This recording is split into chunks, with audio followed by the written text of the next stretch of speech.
মাথার মধ্যে এটাই রাখছি যে ফেব্রুয়ারিতে নির্বাচন, আমরা ফেব্রুয়ারিতে চলে যাব। এখন রাজনৈতিক দল তো বিভিন্ন উদ্দেশ্যে বিভিন্ন কথা বলে। ট্র্যাডিশনালি যে সমস্ত রাজনৈতিক কথাবার্তা হতো এখনো ঠিক ওই রকম ভাবেই কথাবার্তা হতো। প্রকল্প, তারপর বার্ষিক উন্নয়ন কর্মসূচি, তারপর প্রকল্প প্রণয়ন, কিভাবে অপচয় দুর্নীতি কমানো যায়, এগুলো নিয়ে কথা হয়েছে। এখানে আমাদের যাদের রিয়েল এক্সপায়ারি যাচ্ছে, আমাদের অর্থমন্ত্রী, পরিকল্পনা মন্ত্রী, আমাদের ক্যাবিনেট সেক্রেটারি, ওনাদের থেকে আমরা শুনেছি। জাস্ট আমাদের কেউ কেউ এই প্রসঙ্গগুলো তুলেছে যে কিছু কিছু ক্ষেত্রে আমরা দুর্নীতির কথা সবসময় বলতাম, যেমন আপনার জমি অধিগ্রহণ নিয়ে দুর্নীতি।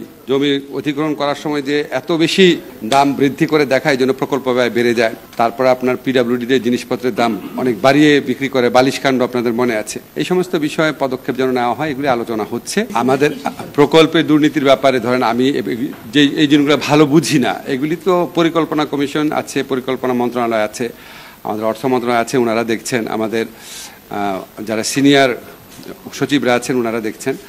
আমাদের যেটা করার কথা যে দুর্নীতি দমন কমিশন সংক্রান্ত যে আমাদের কমিশন ছিল, সংস্কার কমিশন ছিল, এই কমিশন যে প্রস্তাবগুলো দিয়েছিল, এই প্রস্তাবগুলোর আলোকে আমরা খুব দ্রুত এই দুর্নীতি কমিশনের প্রস্তাব অনুযায়ী খুব দ্রুত আইনগত পরিবর্তনগুলো করব। আপনাদের একটা শুধু অগ্রগতি জানাতে পারি যে আমাদের এই আইনগুলোর কাজ, সংস্কারমূলক কাজ দ্রুততর করার জন্য আমাদের এখানে সার্বক্ষণিক একজন কনসালটেন্ট হিসাবে কাজ করছেন, আজকের থেকে শুরু করেছেন। আমাদের দুর্নীতি দমন কমিশনের আইন, এগুলি ধরেন আমাদের ইচ্ছা আছে দুর্নীতি দমন কমিশন সংক্রান্ত আইন, বিচার বিভাগীয় সংস্কার কমিশনের আইন, নির্বাচন কমিশন সংস্কার কমিশন আইন, এগুলির মধ্যে যেগুলি আমাদের মন্ত্রণালয়ের পক্ষ থেকে করার কথা আর কি, আমার ধারণা আগামী 1-2 মাসের মধ্যে সব শেষ হয়ে যাবে। শুনেন, নির্বাচন অনুষ্ঠানের দায়িত্ব হচ্ছে সরকারের, নির্বাচন অনুষ্ঠানের দায়িত্ব দলের না। নির্বাচন অনুষ্ঠানে সরকার দৃঢ় প্রতিজ্ঞ, সকল কিছুই আমাদের যত স্টেপস আছে সকল কিছু আমরা মাথার মধ্যে এটাই রাখছি যে ফেব্রুয়ারিতে নির্বাচন, আমরা ফেব্রুয়ারিতে চলে যাব। এখন রাজনৈতিক দল তো বিভিন্ন উদ্দেশ্যে বিভিন্ন কথা বলে, এবং ওইটা তো একটা রাজনীতির প্রক্রিয়া, আপনারা তো এটা সবসময় দেখছেনই।